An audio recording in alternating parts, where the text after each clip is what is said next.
Bonjour à tous, ce Radio Survie fait suite au précédent qui traitait de l'effondrement. Alors, effondrement versus bris de normalité. Et aujourd'hui, je voudrais parler du bris de normalité, de la rupture de la normalité. Alors, comme je l'ai dit dans l'autre vidéo, dans le Radio Survie précédent, ces deux vidéos sont destinées uniquement aux débutants qui se posent la question, qui veulent avoir un petit éclaircissement sur la chose. Donc je vais essayer de faire pas très long, et si vous êtes un super pro, comme je vous l'ai dit dans la vidéo précédente, ne perdez pas votre temps, on va parler vraiment pour ceux qui débutent. Alors le bris de normalité, eh bien on va reprendre un peu ce que j'ai dit à propos de l'effondrement. Vous savez qu'on a analysé un petit peu, on a parlé un peu de ce qui fait notre confort dans notre vie de tous les jours, à savoir les services qui sont à notre disposition, que ce soit alimentaire, que ce soit énergétique, que ce soit médical, sécurité. On est habitué à vivre dans un certain confort et avoir accès à ces services.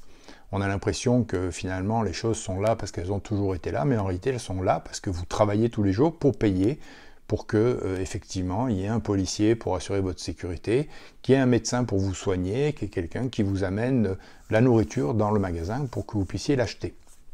Donc cette qualité, ces services dont on parle, il se peut qu'à un moment, pour une raison X, ces services soient interrompus. Alors dans le cas de l'effondrement, on l'a vu, c'est quelque chose qui va toucher donc une grande partie de la population, que ça peut être à l'échelle d'un pays, ça peut être à l'échelle d'un continent, voire à l'échelle de la planète, et c'est quelque chose qui va durer longtemps. Par opposition, le bris de normalité, eh bien c'est un petit peu la même chose, mais c'est à votre niveau personnel, c'est quasiment au niveau de votre domicile. On vient de redescendre les échelles. Un bris de normalité, c'est simplement une modification donc dans ces services qui sont à votre disposition, mais pour vous. C'est-à-dire qu'au lieu de toucher l'ensemble du pays, par exemple, c'est vous qui n'avez plus accès à quelque chose, qui n'avez plus accès à ces services. Alors pourquoi ça pourrait arriver? Comment ça pourrait arriver? Simplement parce que, vous l'avez vu récemment dans le sud de la France, dans mon coin, une route qui s'effondre et puis pendant plusieurs jours, plus de possibilité d'être ravitaillé. Donc là, on parle d'un bris de normalité. La normalité était de pouvoir avoir accès à l'électricité, à l'eau, d'avoir accès à la nourriture, d'avoir la possibilité de se déplacer et donc d'accéder aux hôpitaux pour se soigner, etc.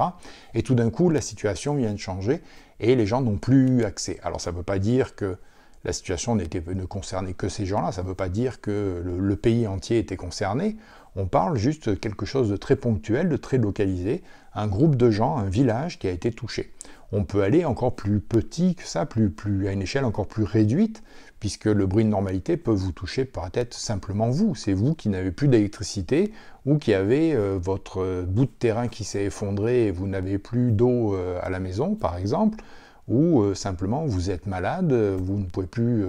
sortir faire vos courses. C'est quelque chose que les gens ont vécu et vivent encore malheureusement avec le confinement, avec le problème de la pandémie qu'on connaît actuellement, où les gens ont été obligés parfois de rester chez eux pendant un certain temps, et ceux qui n'avaient pas de stock à la maison ont pu connaître des périodes un peu plus difficiles. Donc le bris de la normalité, c'est simplement dans ce concept donc, de service auquel on a accès en permanence, qui tout d'un coup fait défaut, mais fait défaut à votre niveau, qui ne veut absolument pas dire que quelques maisons plus loin, les gens soient touchés. Et en même temps, ça veut aussi dire que la situation va se rétablir, puisque, étant donné qu'elle est très localisée, forcément les secours et tous les organismes d'État vont se mettre en branle pour vous porter main forte et pour venir vous secourir. Alors, dans un délai raisonnable. C'est pour ça qu'on vous dit généralement d'avoir toujours 48 heures, 72 heures de nourriture ou d'eau chez vous en strict minimum, puisqu'il faut quand même laisser le temps au secours de s'organiser. Mais vous êtes en situation où vous connaissez un problème, si on ne parle pas d'un problème uniquement personnel, une période de chômage ou une période de maladie, mais si c'est une catastrophe qui vient de toucher votre quartier, vous savez que les secours vont venir vous assister, vont venir vous aider, mais ça va prendre un certain temps. Donc c'est pour ça qu'on parle d'avoir un strict minimum chez soi de manière à pouvoir pallier à ces premiers instants où vous devez être autonome. Donc le bris de normalité, c'est simplement ça, c'est quelque chose qui vous arrive à vous, qui arrive à votre quartier, voire peut-être à votre ville, une rupture de service dans une branche en particulier, un service en particulier, ou la globalité des services, mais dans une durée qui va être relativement courte, en sachant que la situation va se rétablir et que tout ce que vous avez à faire finalement, c'est de tenir le coup jusqu'à ce que les choses reviennent à la normale. On pourrait en dire encore, mais je crois que grosso modo, c'est ce qui décrit le mieux, je pense, le bris de normalité, savoir que c'est une situation donc ponctuelle et temporaire, en sachant on va retourner à la norme d'ici peu, et à laquelle vous pouvez pallier très facilement si vous avez pris quelques précautions qu'on n'arrête pas de vous répéter sur toutes les chaînes survivalistes, de manière à pouvoir résister et puis subvenir à tous vos besoins élémentaires dans cette période généralement de courte durée. Ça peut être des fois un petit peu plus long, dans un bris de normalité, comme avec par exemple l'ouragan Katrina aux États-Unis, où les choses ont duré plus longtemps, ou la crise du verglas ici au Québec qui a duré plusieurs semaines, où là on reste quand même malgré tout dans un bris de normalité, même si une bonne partie de la province a été touchée, ici au Québec, malgré tout on reste dans un bris de normalité, puisque de toute façon le reste du Canada, le reste de l'Amérique du Nord continuait à fonctionner, et que les secours sont arrivés, et que tout le monde a travaillé, a mis l'épaule à la roue pour essayer de repartir la machine. Ça s'est fait, ça a pris un certain temps, mais on reste dans un bris de normalité, puisque la situation est revenue à la normale, et que l'entièreté du pays était en situation normale et a pu donc assister à la partie qui était touchée.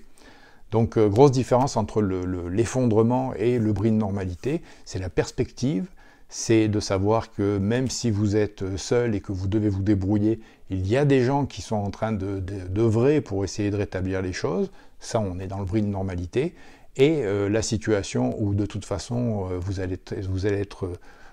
livré à vous-même pendant un laps de temps très important, en n'ayant aucune perspective de sortie de crise, on parle plutôt là donc de l'effondrement. Donc c'est tout, c'est pas plus long que ça, je pense que ça cadre un peu les choses, du moins je l'espère. Si vous avez des commentaires, laissez-les